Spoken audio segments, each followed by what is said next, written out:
Fala aí, rapaziada, beleza? NTR na área.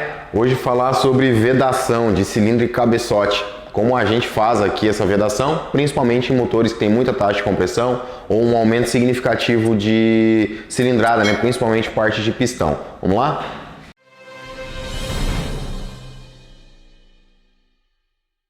Galera, então é o seguinte, cilindrinho aqui, motor pequeno, pistão 63,5, só que vai ter uma taxa de compressão alta.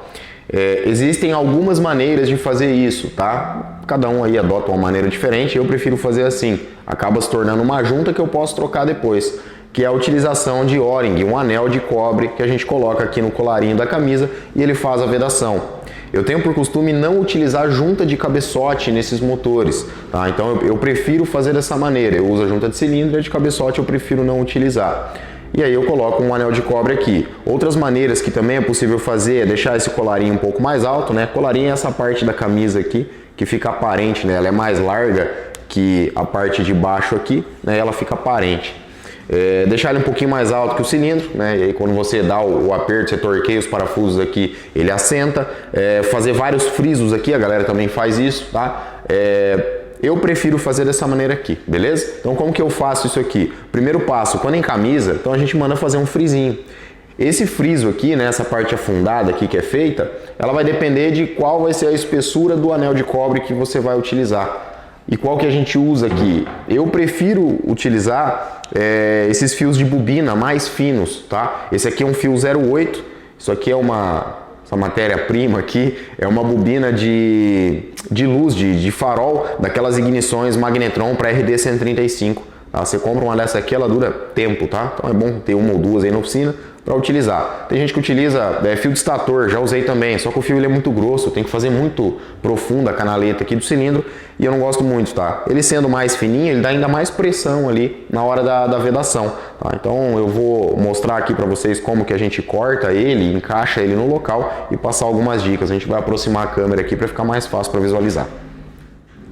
Galera, então, para ficar mais nítido, né, a visualização, ó, a gente tem esse frisinho aqui e é aqui onde a gente vai encaixar esse anel de cobre, né, esse O-ring aqui. Então, o que eu faço? Isso aqui tem uma resina, tá, que fica nele. Então, você pega um solvente, pode ser um descarbonizante forte ou gasolina até, coloca num pano e passa nele aqui, ó, vai desenrolando ele passando no pano, ó. Que aí você acaba retirando, né, essa resina. Você não precisa lixar ele nada, só no pano assim você consegue, ó.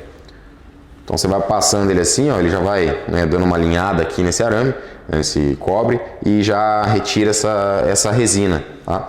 Se for utilizar essa bobina aqui de fio 0,8, fio fino, preferencialmente corte ele com uma tesoura, tá? Só não vai pegar a tesoura que tua mulher usa para fazer alguma coisa com ela, cortar um tecido, alguma coisa que você vai apanhar. Eu falo por experiência própria, eu já estraguei uma tesoura de casa lá fazendo isso e não foi muito legal. Então você vai, uma tesoura comum, ela corta fácil isso aqui, tá? Então, por que eu utilizo a tesoura para cortar? Ela não faz tanto vinco aqui na ponta, ela não amassa tanto o O-ring nessa pontinha aqui. Se você corta ele no alicate, ele amassa bastante a ponta, você tem que ficar lixando depois, é um saco fazer isso aí, tá? Então dessa maneira aqui você consegue fazer ele e sem machucar muito a ponta, tá? E aí você vai encaixando ele aqui e moldando, tá? Uma dica para fazer isso aqui é pegar um cilindro, um tubo menor e enrolar ele aqui, ó. Você enrola ele no tubo, ó.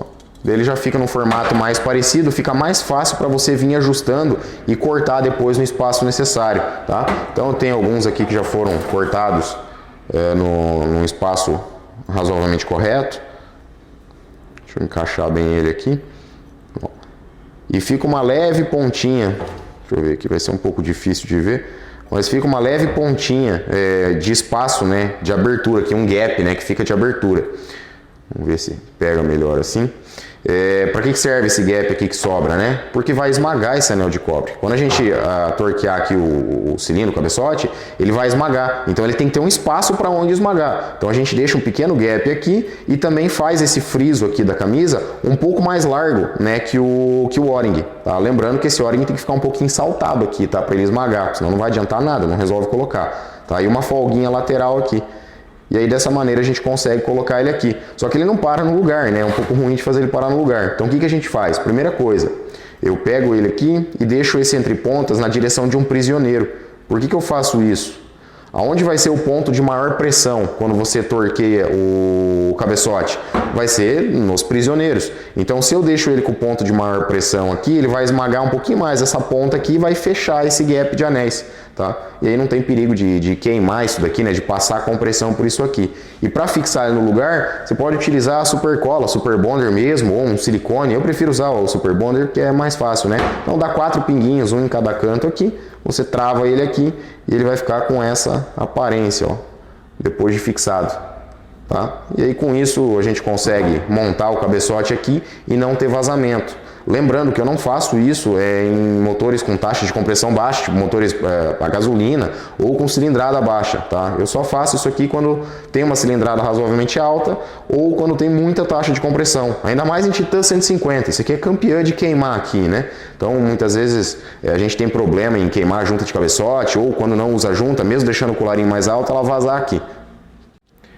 Galera, então por que eu prefiro fazer dessa maneira e não deixar o colarinho mais alto e tal? Eu já tive algumas experiências de só deixar o colarinho mais alto e a cilindrada ser alta, né, a taxa ser alta também, e mesmo assim vazar ele aqui. É como se queimasse a junta, né? A gente fala, mas como não tem junta, ele vaza a compressão por aqui. Roda um tempinho, dá uma esquentada, a compressão vaza. Não funcionou legal. Em alguns outros casos eu tentei fazer vários frisos aqui no colarinho também, né, para ele dar uma machucada, vamos dizer assim, uma marcada no cabeçote e vedar também. E eu também tive problemas, porque algumas vezes essa camisa aqui, quando a gente faz, né, um encamisamento, pode acontecer, não é sempre que acontece, tá, galera? Pode acontecer disso aqui ceder. Então você monta ele tá mais alto, né, que o normal, você monta ele, aperta bem, quando esquenta essa camisa cede e desce um pouquinho. Então isso aí pode fazer vazar. Com o anel de O-ring aqui também poderia vazar, se ele descesse? Sim, tá? Se ele ceder também pode acontecer. A diferença é que daí eu só abro ele novamente e coloco um O-ring um pouco mais grosso, mais fácil, tá resolvido. Não precisa mandar para retífica novamente, fazer toda a parte aqui do colarinho de novo, fica mais fácil de resolver. Então é só por isso, tá? Não tô falando que das outras maneiras não funcionam, mas para mim aqui dessa maneira funcionou melhor, tá? Alguns motores eu não tenho muito costume de fazer isso. Linha Estrada, por exemplo, CBX200, ou até mesmo a linha Vareta, os motores OHV, raramente tem esse tipo de problema, tá? Então a gente tem vários motores aqui que foram montados, linha OHC principalmente,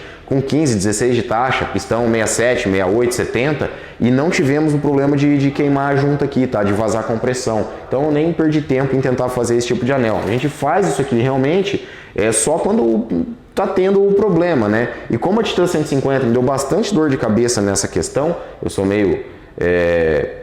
eu gosto um pouquinho de taxa, né? Então esses motores me deram essa dor de cabeça de ficar toda hora vazando a compressão aqui, e a gente fez esse serviço, funcionou muito bem, e aí adotamos ele, e a partir de então a gente faz esse tipo de trabalho nessas condições aqui que eu citei. Rapaziada, o vídeo de hoje era isso. Se você gostou do conteúdo, deixa um like aí, ajuda a fortalecer o canal. E se você gosta desse tipo de assunto, gosta de preparação de motores e quer aprender mais a respeito, eu vou deixar alguns links na descrição do vídeo e também nos comentários. Valeu? Tamo junto, até a próxima!